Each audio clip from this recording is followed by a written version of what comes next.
Well, let's get started here. So, over the last few weeks, I have had various deliveries, Kickstarters, other things, some direct purchases, and created a bit of a backlog again of the stuff that is new on the shelf. And yeah, it's actually developing a little bit of shelf problems. I'm running out of space again. Oh dear.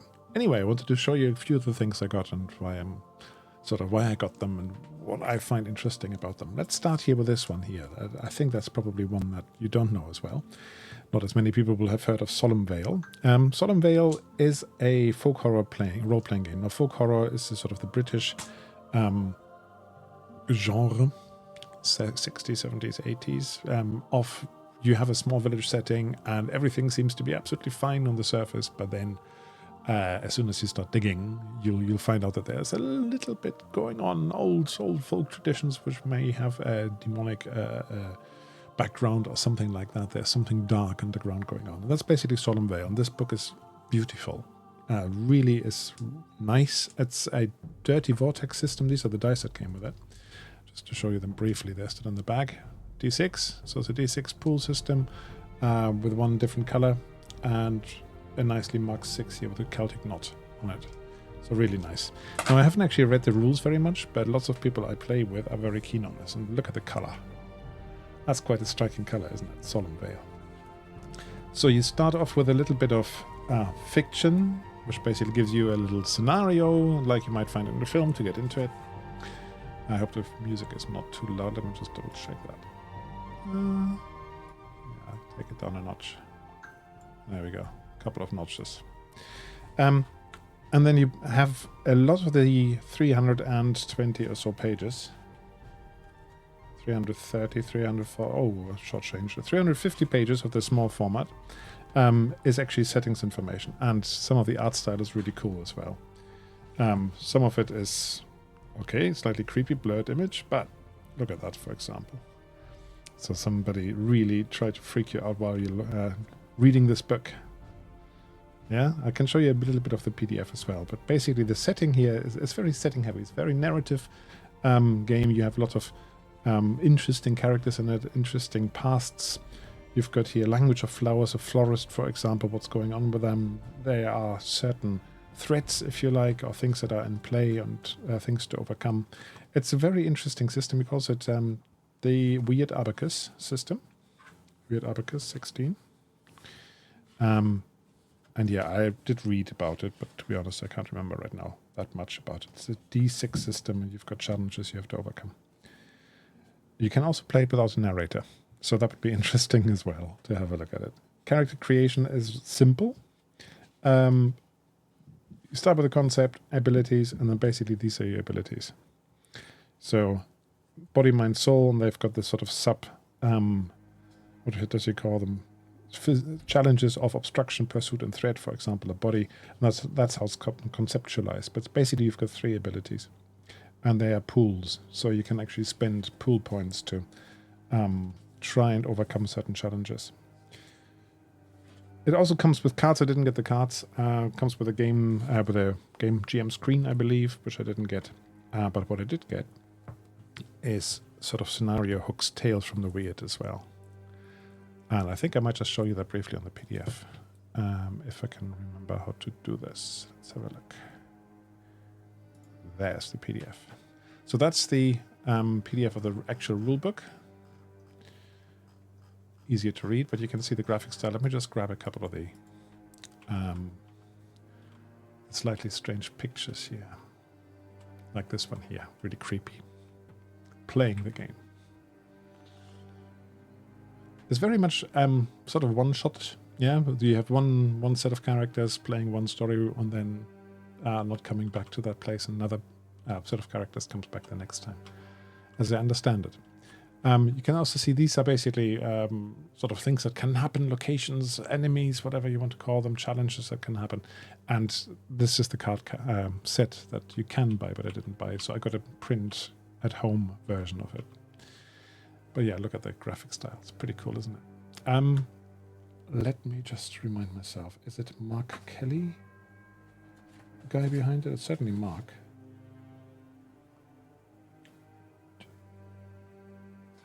looking at the impressum. Hello, Mohammed. How are you doing? Mark Kelly and Matthew Dawkins. Yeah. So that's this game. I really would love to play it. I have somebody who sits all the way in Canada who's a big fan, who I play with regularly, but I haven't actually convinced him yet to play this. Yeah, the book color is quite something, isn't it? And the second thing here, it's pretty much the same. Tales from the Weird, so I don't have to go into that. So the next thing I wanted to show, let me just go back to my little camera, is this one here. Shadow over Gloomshire. Now this is a relatively small leaflet, 32 pages plus the cover. Came out of a Kickstarter, I think, and it's a supplement for Dragonbane. Now Dragonbane has got a very, very open fan license. You can create your own content for it and you can get that badge on it. And this is a sort of, how do I best describe it? A sort of vampire gothic horror story set in Dragonbane. So you've got a few nice tables on the side for atmosphere. The bell tolls what's going on. You've got name tables, always very useful name tables. And then you've got the story here, what's going on with maps, NPCs, monsters, and you actually have a couple of character classes in there, the Paladin and the Demon Hunter. So just going right to the back here, Demon Hunter is a mallet here. That's pretty good. Let me see. Did I put on the PDF? No, I didn't. So, have to put up with the zoom level.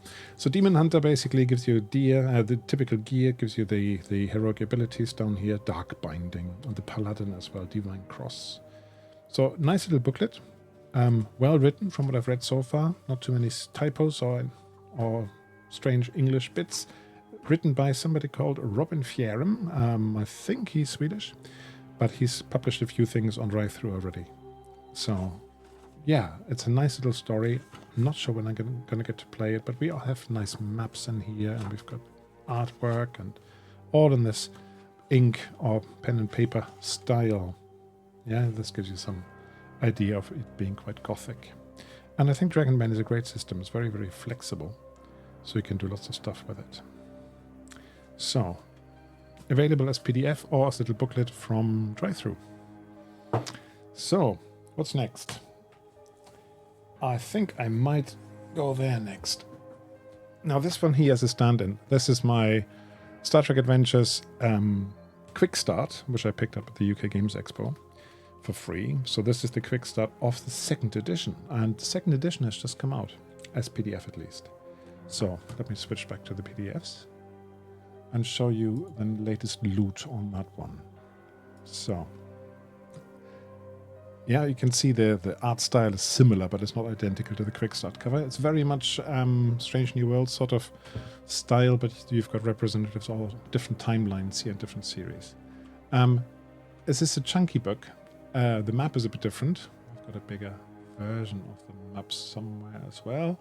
So it's off a time set of the time, I believe, of the Strange New Worlds bit. So some of the areas are different, some of the places are different. And we've got the Shackleton Expanse on here. Yeah, over here.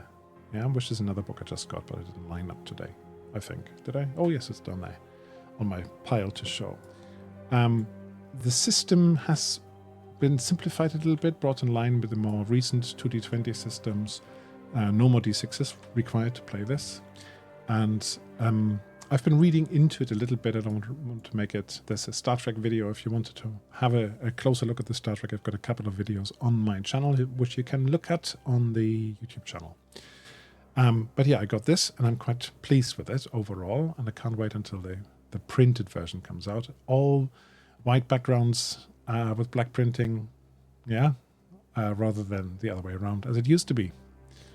So, lots of stuff. It is a chunky 384 pages, with lots of different things in it. Also, I couldn't resist. I had to get myself the game toolkit, as I call it, the GM kit. Yeah, so on here you've got player resources, new extra space frames, extra ships you can have, additional starship rules, a few game master resources of how to make your scenarios interesting, how to keep the pace up, how to use different rules mechanics to make the storytelling, to enhance the storytelling with it, and so on. So this is a nice little booklet. I think it's 40 pages.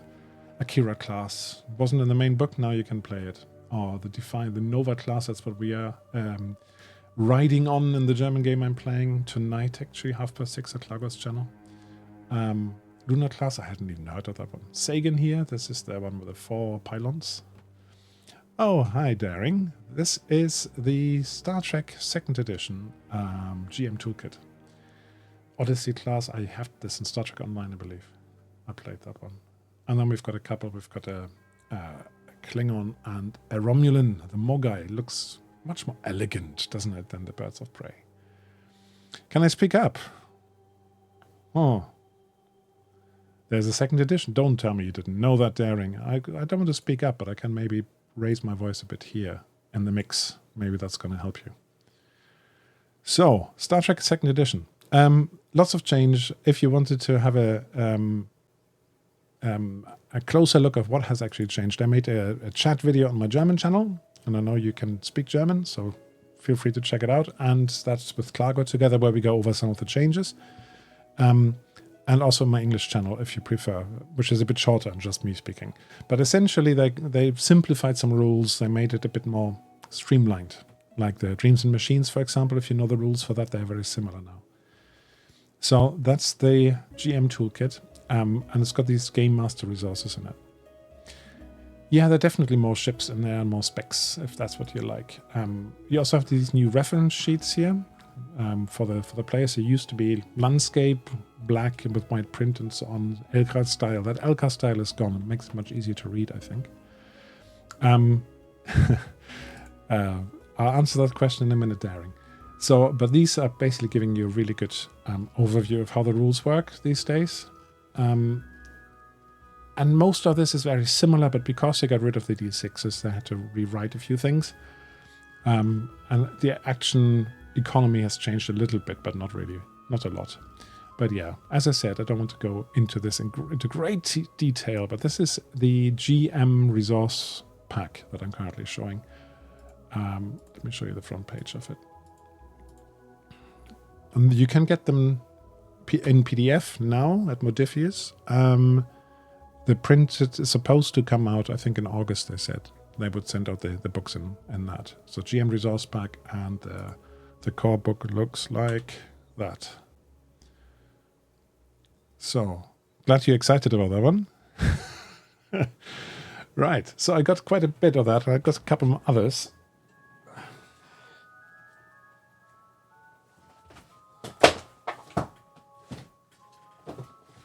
On my pile back here. So I'm just going to go back to the camera for a moment. No, I haven't actually unwrapped the books yet, so you'll see the ring light that I used to light this up a little bit. So, Lower Decks I got myself. I looked at the PDF. Yeah, and that looks like this. Oh, PDF only is not available, I think, Daring, not yet. I think it's only pre-order book and PDF. But have a look. So, Lower Decks, I really like the idea of not playing always the top characters, but playing some of the other ones. So I had to get myself this. And I got myself the Shackleton Expanse, which is a description of that area on the map I just showed you, and also, of course, a campaign that is set there. And this is also another chunky book. So you can see there's definitely some Star Trek adventures in my future. And I'm trying to not get too much reflection on the camera. There you go. Now you can just see me reflected. So this should be good.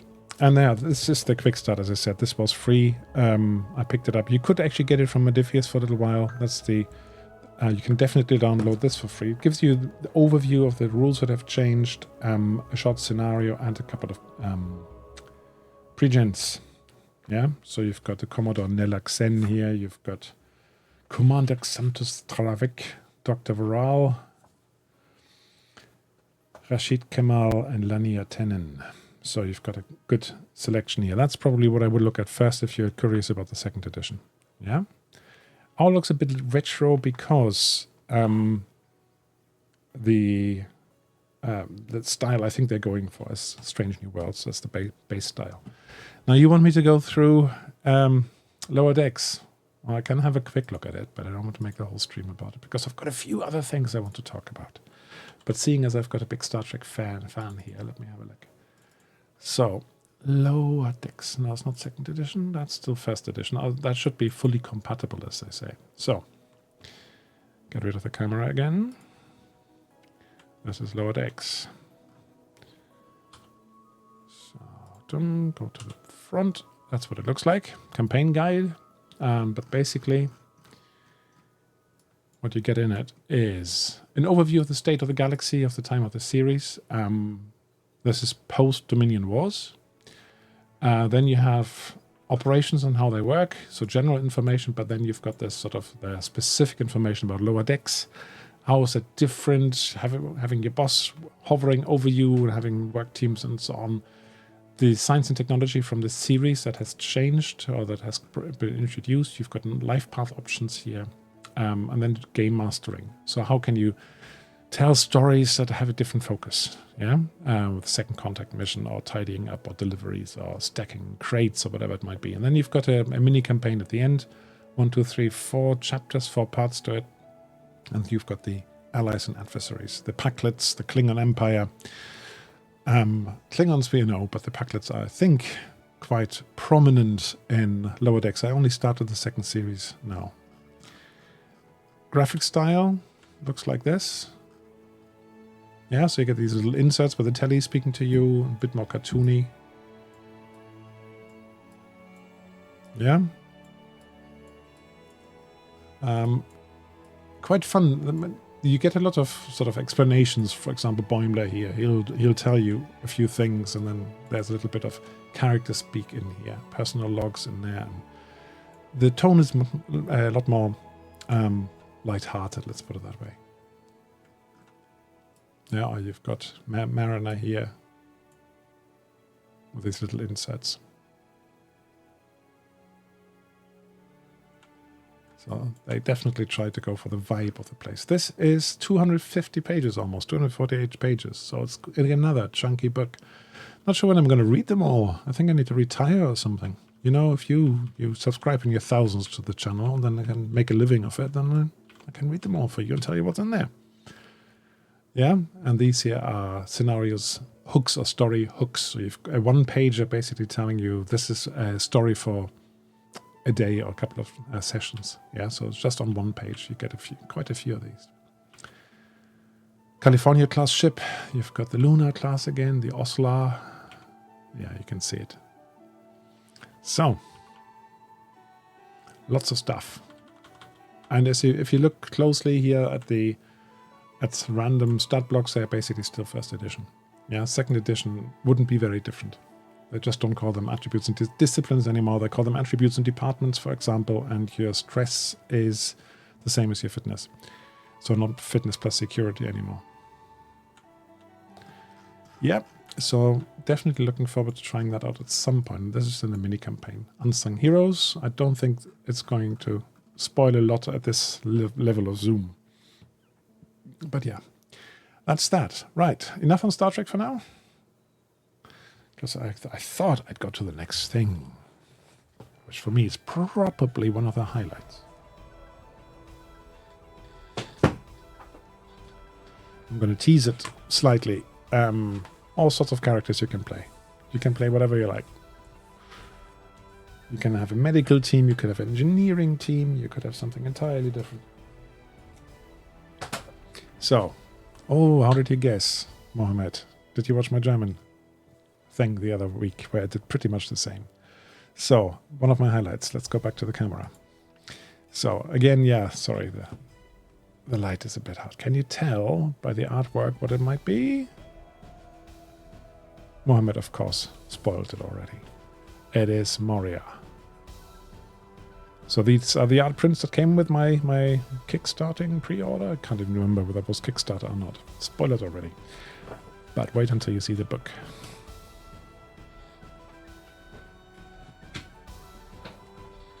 I'll start with this one. That's the limited edition core rulebook, which you may know.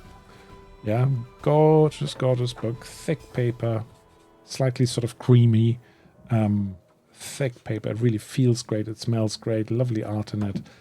And this was, for me, really, really difficult to top or to even equal. Yeah, if you look at this stuff. But underneath it, in the deep, we get the Moria book.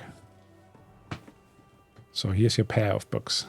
So we've got a black silver with synthetic leather. It's not real leather, it's vegan, I believe. And then once you go through the door of Moria, you get the map on the paper here. You've got a top-down map and a side view of all the halls, and then you get an introduction. Looks really gorgeous, doesn't it? The style is very much the same. You've got the full page art for each chapter introducing it. Introductory, how are you supposed to play this? Basically, it's not about the Reconquista, like getting back into Moria and kicking everybody out and resettling it. It's about expeditions and delves to try and retrieve something or scout it out or get across it, get messages across it, whatever it might be. Maybe you're stuck for another way to cross the pass, the mountain, so you have to take Moria. So that's questing for ring law, for example, is one of the reasons why you might want to go in. You might go in for vengeance. So lots of hooks and ideas of how you get your group to go into the different campaign focuses. Stealing from the orcs is always a good one. So they start with that, and then let me just skip ahead a little bit.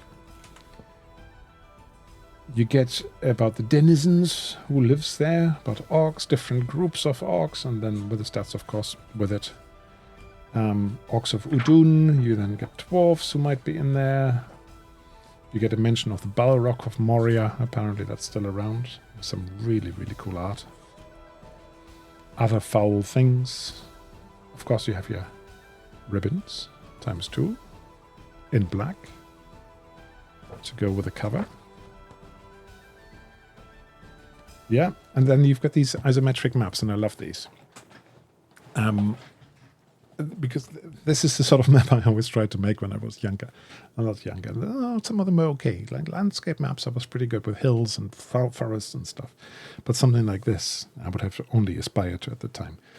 Lovely, I think it's really evocative. Yes, it's not a VTT map top-down, but I'm going away from them anyway. Yeah, theatre of mind is much more important because it's so evocative here. So you've got lots of places and sites within Moria that you can make the target of your explorations. You can run a whole campaign in here, basically. Then you've got different sections. We're still talking about different sections of Moria, Dwarfs, of Durin, and so on and so forth. Foundations of Stone. This is all still that. And then at the end, we have this. Yeah, it feels a little bit like Forbidden Lands because you've got these separate sites and you've got stories and events that tie them together, but it's not one big campaign. So, solo play in Moria, yeah, together with a Strider mode. You can use Strider mode together with these rules, or you can use it separately. It says so on the little box here. So you don't have to use the Strider mode. But basically you can create a little party, your war band, and then go on explorations, either one-to-one maybe, or just as your own solo game. And then you've got different tracking sheets with that as well. So they really beefed this up. It could be interesting for streaming, but you know what? I actually find playing a solo game in stream quite difficult because I want the interactivity. So I think a one-to-one could be quite good. Or maybe where you together as a pair of people solo, if that makes sense. Yeah? I did a couple of solo games on Ironforged and on Dragonbane, which some people really like. But they find it really hard because you keep talking to yourself. You did enjoy the solo. Good. I had another person actually on my German one just saying that they really are hoping that there will be continuation of my German Dragonbane solo. So yeah, okay, maybe. Yeah, duet style games. That's right, Fallen. That's basically how I could imagine this running really well. So you don't just have yourself and your own ideas, and on the stream especially where you don't have time to just sketch out the ideas, but you have to deliver, if that makes sense.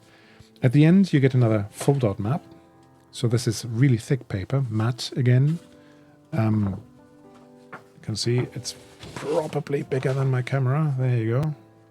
So you've got that on the one side, and on the back you have, and I think this is really cool, basically combat stance map. So you've got in the middle here circle, that's your rearward position, then you've got a defensive position, you've got open, forward, and full standing back. Now, if you've played the game, you know how that works with the ranges. Excuse me, frog in the throat. And you've got all the different things that you need to do. So choosing stances, player hero actions, starting a new round. So you've got rules references around the edges of this. Quite cool, I think. It smells nice. Of course it smells nice. But speaking of maps,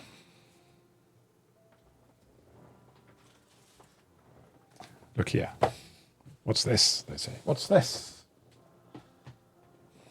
Ria. This is a cloth map that you can get with it. Now, I have not unfolded it. It's a true first unfolding here on stream, just for you. So you can see, what is that, a meter? No, not quite. It's 60 centimeters by 90, or by a meter maybe.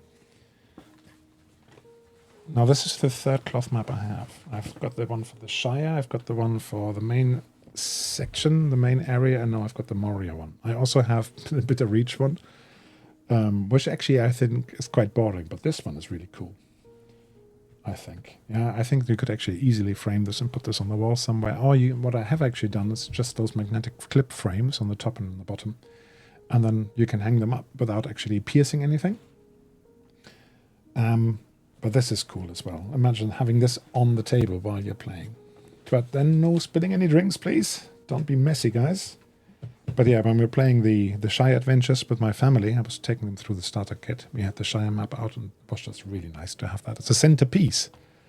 So, cloth map. By the way, the Dragonbane cloth map is just as cool. And I've got a spare one. So if anybody is looking for one, let me know. Don't know why, but I ordered 2. Go figure. So, that was a highlight. Yeah, and the cranberry juice. Thank you very much. Not quite done yet.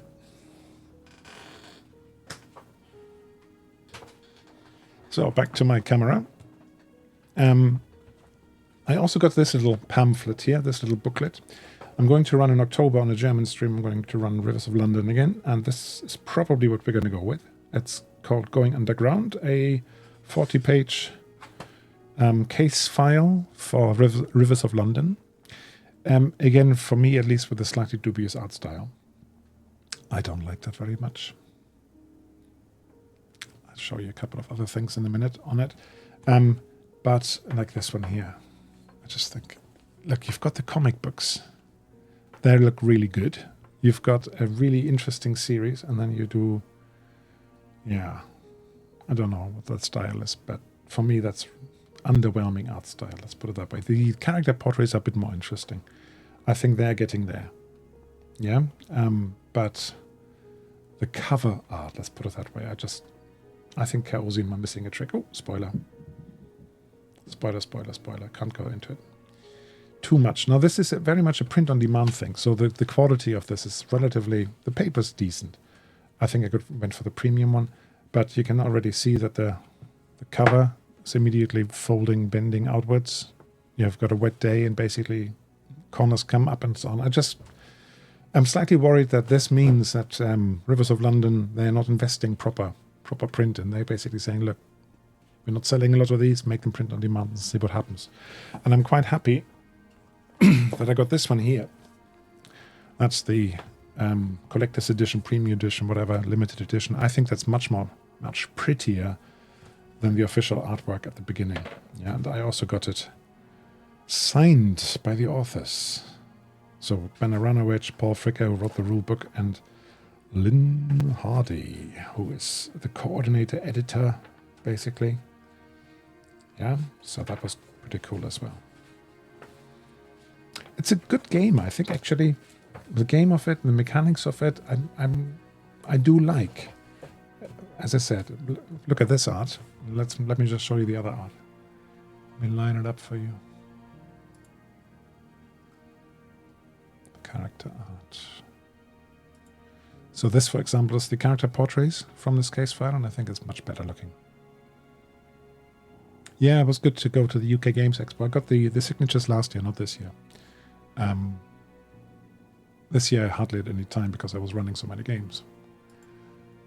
And this is then the Going Underground, the case file, as you can see. I mean, the stuff on the right is better than the stuff on the left, definitely. But still, I'm not charmed. The case file is quite interesting. I think it's a really good story, and I hope that you can just about spy the scenes and how the scenes hang together.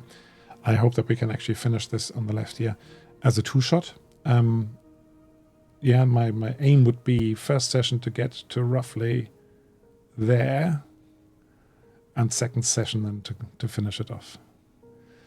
Rivers of London, you've not heard of? Oh, it's a book series by Ben Aronovich about this, set in the 2000s, basically about magical goings on in London, initially in London, and a police officer by the name of Peter Grant. He has to get involved with what they call the Falcon cases or the weird bollocks cases as a specialist police force. Yeah, he's working together with Nightingale, and the stories, the books are really good. I really enjoyed them. The comic books are pretty good as well. So if you are looking for something to read, get them. It's noir mystery, but in the sense of there's always a magical thing, a magical element to it, and that can be quite fun. It can be quite garish. It can be quite surprising. It's a little bit,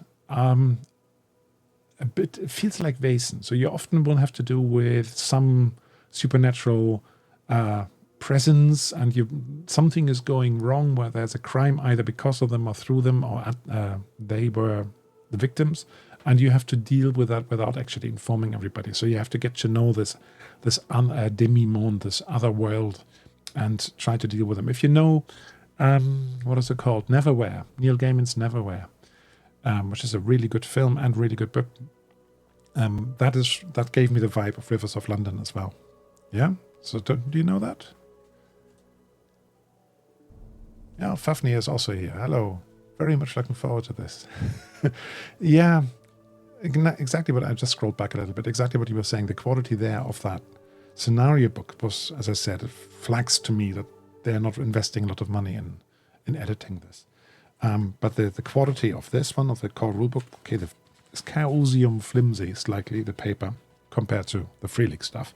But it's decently presented. Yeah, I have no problem with this at all. And you've got a map of London here on the back as well, which is another one of those where I think this is supposed to be set in 2000, and this for me looks like a 1949 Olympic. Oh, you can't see it. Good trick. Good trick. This is the London map, and it looks to like 1949 Olympics. They would have given this out to the tourists. That's what the graphic style says to me. So it doesn't actually match the style of 2000. So for my Foundry game, which I started setting up for October already, I'm using very different maps. Right. I've got a couple more things, but if you've got questions in the meantime, please let me know. So,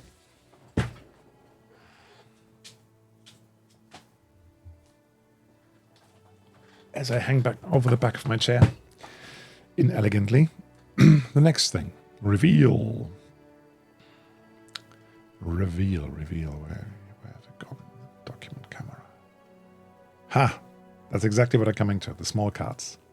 So, this is a game I have had for a little while, but I haven't really looked into very much. And the cards here, they are to do with this. Now, Legends of Avallen, something like that. I don't speak Welsh yet. There's a Welsh pronunciation guide in the top and the front.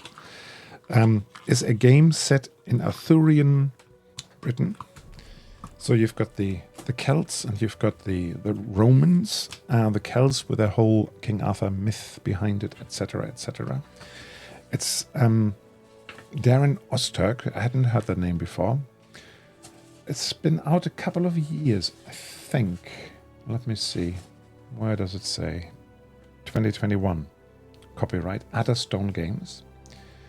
By the lists of names, definitely has been kickstarted. But I came across it a bit later. And I really like the graphic style. I like the setting. I like the ideas behind it. And I'll show you in a minute the art style as well. Like here, for example. Yeah, that's for me is evocative. I really like this sort of stuff. And the clue with it, if you like, the specific strange thing is that it's actually played with cards. You can play with 5e instead. This is, of course, a rule book, core rule book. You wouldn't necessarily need that. If you wanted to play 5e, I think there's a 5e version of it. But there's a campaign that came out recently, and that's the reason why I'm getting it out, because I got myself the campaign book. I got a lot of Modifier stuff here, and one of the reasons is that I made a Dreams and Machines video, which was entered into a little competition, creative competition, and basically I just did an unboxing and talking about the game as such. And I was picked as one of the runners-up, which meant I got a 100 quid Modifier's store voucher. That's why I've bought so much Modifier stuff. Yeah. So, I bought the campaign book. Now, as I said, it's basically played with cards. And depending on the different... Where can I show you this best? Probably in the PDF. On the different suits of the colors, essentially, it goes for different skills. So it depends. You say, this is the test I want to do. You then flip over a card and you see how much that boosts the rank you've got in it. So let me just find that, because I don't think I've actually lined this up yet. It's going to take me a moment. So legends, where is it gone? There. And I'm going to show you, I guess, a bit of both. Core rulebook and Against the Faerie Queene. You can also download some free scenarios in the quick start on Modifiers for this one. Scenarios is called Care on the Borderland, which for me is Keep on the Borderland. But let me show you this. There. All right, document camera off. And go to home. So, bit better look. Yeah, you can see it a bit clearer here. What's going on, Celtic mythology in Roman Britain. Yeah, doesn't that pop? That big art. Mechanics, yeah, I can try to. I have only read them recently again. But basically, if you look at the rules, it starts here. Conversation as play, we know that bit. Grab a deck of cards, making a check, card rank, success and failure. Exert yourself, pushing essentially. Oppose checks, supply, and that's it. So we have the rules on a grand total of 1, 2, 3, 4, 5 pages. Not even 5 full pages. That's all the rules. So let me zoom in. Making a check. That's the core mechanic. When you make a check, reveal the top card of the deck. Determine the outcome of your action.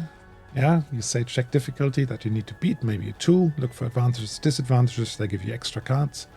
Add your card rank to your attribute. So if your attribute is 1, for example, your card rank is 1, then that's fine. You've passed the check on a difficulty 2.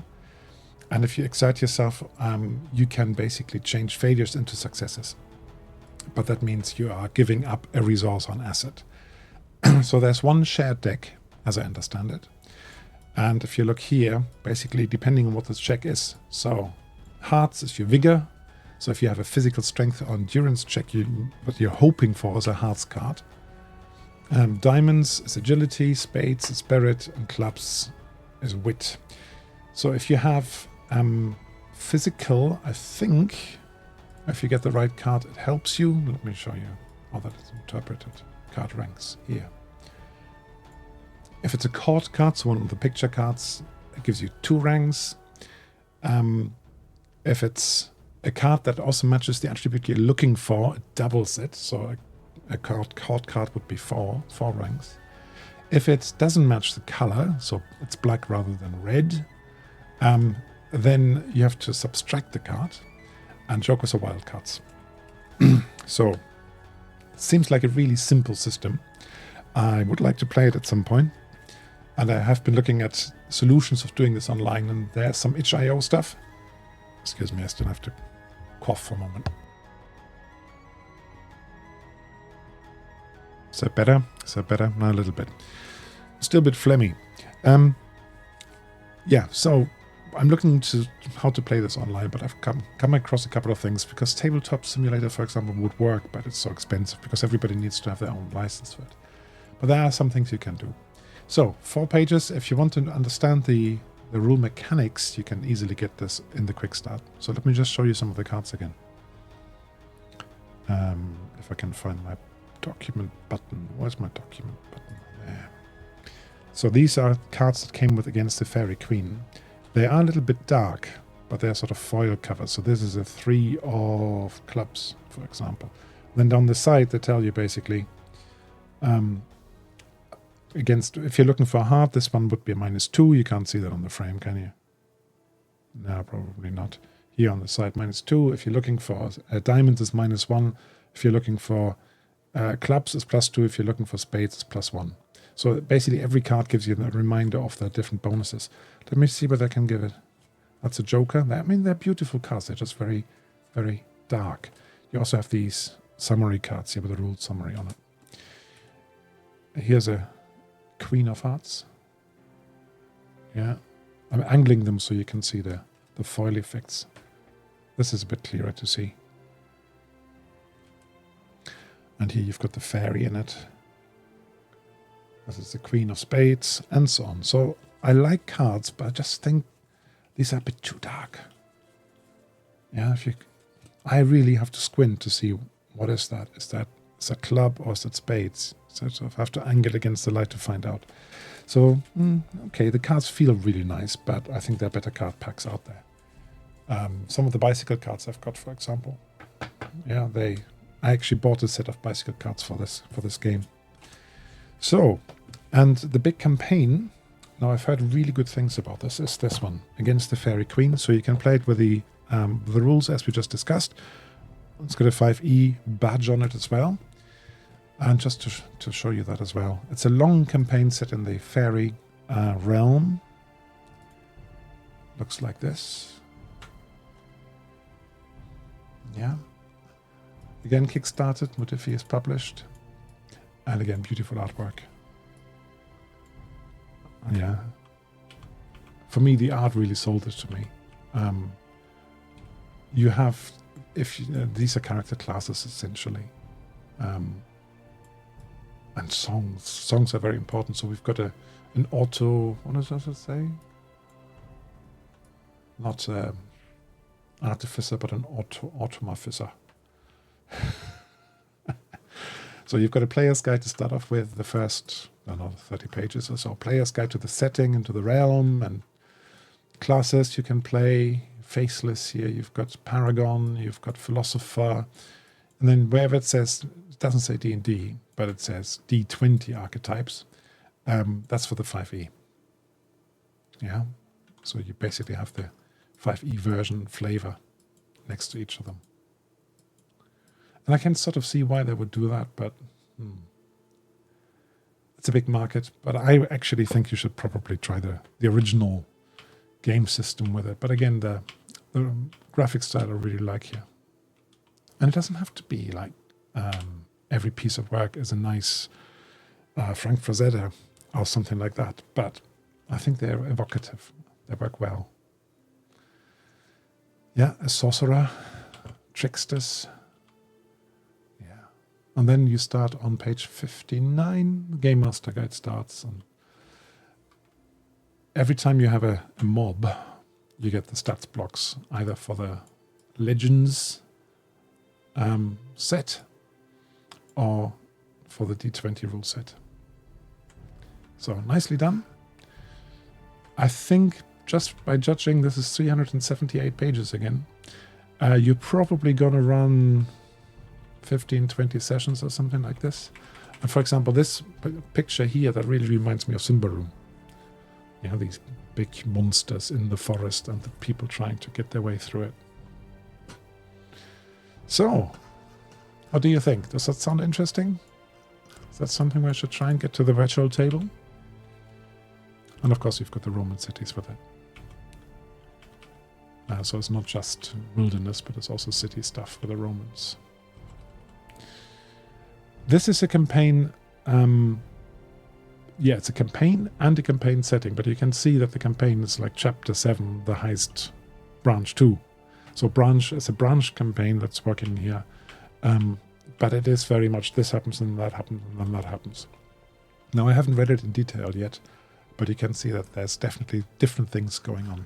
And you can play it at 5e in case you missed that because you were lurking. Yeah, Fulvius Garden. So, maps.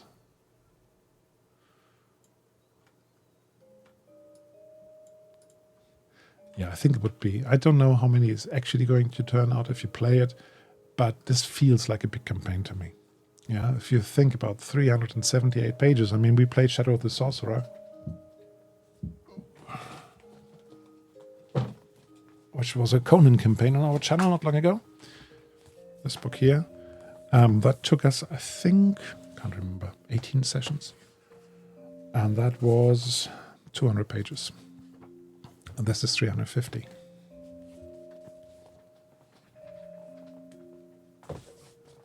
So definitely a lot. So now this is not actually everything I've got in the last few weeks. There are a couple of other things that I got. The Kickstarter fulfillments and so on. But I think you can see that there's a fair bit of content here, right? And yeah, I do need to scale myself back a bit. Another thing I got recently but haven't even mentioned is the Shadow of the Weird Wizard. Yeah, that started to come through as PDFs. Got quite a lot of that stuff. And I'm sure I forgot a few. Oh, yes. One thing I do need to mention. Path of Glory, Dragonbane. So Dragonbane, we are, in my campaign, we are currently running the Icewind Dale using Dragonbane. But one of the old campaign books called The Path of Glory has come out as PDF. Let me just find it. Path to Glory. This is early days. Well, let me show you that briefly as well. So, apparently this is based on an old 3-part campaign. I think it's a 3-part campaign from an earlier version from the 80s, I think. So you get a new setting with it, a new story, new things here, but it's very much influenced directly by the Freely guys. If you look down here, who's the playtester, for example, we've got Niels Carlane, Costa Costulas, Anna Westerling, Thomas Hachenstam. They are basically the Freely crew. Yeah. Martin Takaichi, he's also Free League, or associated at least. Shackleton Expanse. Now you're going back a little bit. Let me just finish this one and I'll answer you, Darren, okay? So, and here you can see, without too many spoilers, it's the 3-part campaign that's going on. We're probably looking at 15, 16, 17 sessions as well there. I wouldn't be surprised. That's a long one. Oh, we have returned. Oh, okay. So, family has come back nice and noisily. So, apparently this is quite challenging. From what I've read so far, you basically shouldn't go in here with absolute beginner characters. But maybe after you've done the Misty Vale campaign, you could do something like this. Can I skip to the back cover, please? I can try. Back cover? Or front cover? This is Path to Glory, which is the Dragonbane campaign. So, this is the blurb. Coming to the legendary Dead Forest in search of treasure, glory, and a solution to the ancient curse, laying waste to the forest, the adventurers soon find themselves embroiled in an epic conflict reaching back to the very foundation of the world. Yes, all of that and front cover. And, of course, you have Windheim also coming soon. We have the beta PDF, and I'm actually lucky enough to be playing that right now. We're just starting to play through it and playing a shaman, which is a new class in that. Right, I think, how long I've been rambling on for? Almost 50 minutes. This is the time for the questions. Shackleton Expanse, or if you've got anything else, then let me know. You're running the Dragon Emperor. Mohammed, if he's still there, is also running that. The Secret of the Dragon Emperor. When did this get released? Path to Glory. Well, it's not out in print yet. It's the beta, and that came out. I downloaded it on the 10th of July. I think it was on the 7th of July it came out, something like that. A few days before that. So, Shackleton Expanse. Now, there is a storyline that runs through it, but it's basically a setting book, and the living. What do you call it? Living campaign? It's not quite right. What did you call it? You had it here. You got a living campaign. Yeah, the living thing basically embeds in that. But it's not all repeated. It's not the same content. But you will find the same stations, the same characters, and so on in there. So, which Star Trek Adventures is V1 better than V2 or V2 better than V2? I think I've played and run first edition, and I found it quite hard, but that was partially because of the way the book has been laid out and explanations have been worded, and Modifi is going really wordy and always inventing their own terms for everything. Conan is really bad for that as well. But the simplifications, now, they go very much into the direction of Dreams and Machines. And I really enjoyed running Dreams and Machines. I ran it at the UK Games Expo, for example, as well, for new starters, and they all loved it. Run it at my local club, they all loved it. So I think I haven't tried that rule set in that setting, but I think it's probably a move to the better to tidy up the rules a little bit and make them a bit more accessible, and also to get the focus, for example, on advancement of how you use values and so on. That is much more at the forefront of it, and I think that's a good move for Star Trek. But that's just, as I said, from what I've read and heard so far. Yeah, one of the later books in Star Trek Adventures was better than the core rulebook. Yes, absolutely. There's two that come to mind. The Klingon rulebook did a lot of things better already. It was easier to navigate, simplified a few things. The advancement and reputation was different. And that sort of got rolled into it. And also the other one that's up there. Should I get it? Yeah, hang on a second.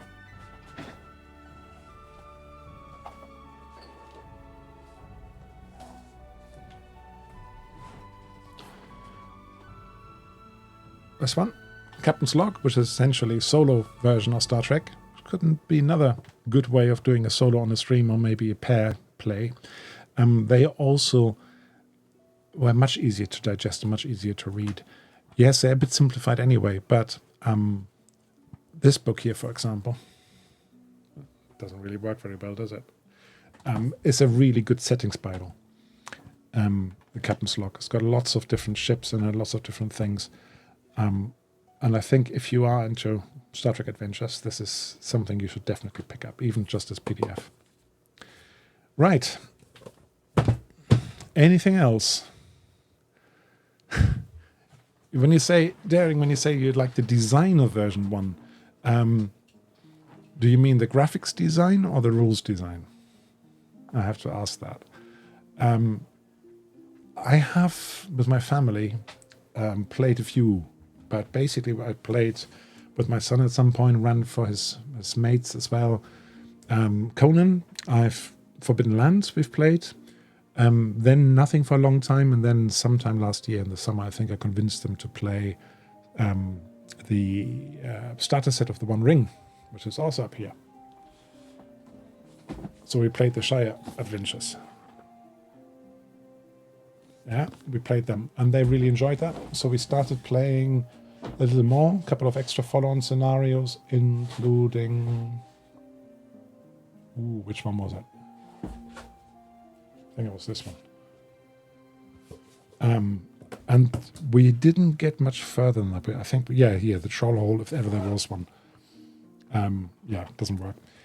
This game, the first scenario from this we played, and they enjoyed it, but we need to get back to it. It would be really good to get back to it. So not very often is the answer. Not very often. So, both. Well, okay. I think that Star Trek Adventures, I am right by my shelf. First edition, I'm getting older. And when I look at the pages here, white print on black and stuff, especially if I'm streaming and the light is not as strong as it is right now with the sun shining outside, I actually really struggle to read this in slightly low light. Yes, it looks great. It looks Elkazi, but when I bought this, I can't remember, 2018 or something, and I started reading it, and all these little things that are boxed in, boxed out, let me help you. There's so much fiction getting in the way, like on this page here. Yeah, hard to see, I know. But basically, there's so many different panels, I didn't know where to read anymore. I completely lost my will. I was trying to actually read the rules, and I couldn't because there were so many things where you just said, is this rules now? Or is this something else? Is this fiction? Is this fluff? So I found it very hard to navigate this book, actually. And I think that from what I've read so far, the second edition is definitely easier for that. Yeah, Faerie, I think we're all getting a bit older. Speaking for myself anyway. And having an easily navigatable format where you can find the stuff you need relatively quickly is, for me, is a huge thing these days. Yeah. I remember my old Palladium books, for example, Beyond the Supernatural, which I loved to play at the time, but it was such a pain to try and find the rules somewhere. So, anyway. Thank you guys for keeping me some company. That makes it much more enjoyable. I am approaching the 1 hour mark, and I definitely need to go and help out in the garden now. So, take care, everybody. Next time I'm going to be live streaming is... When is that going to be? As I just ruined this layout here. Let me close this. When am I next streaming? Today I'm going to stream in German on Klagos channel. We're going to play Star Trek. Then I'm away for a little while, and then German Forbidden Lands on the 4th of August. And then the 8th of August is when we're going to be back with Dragonbane and Icewind Dale. So if you want to tune in the evenings, Thursday, the 8th of August is going to be the next English-speaking stream. Gosh, and then I don't have anything else for another 2 weeks. That can't be right. Let me know what you want to play. So for now, however, farewell, everybody, and take care.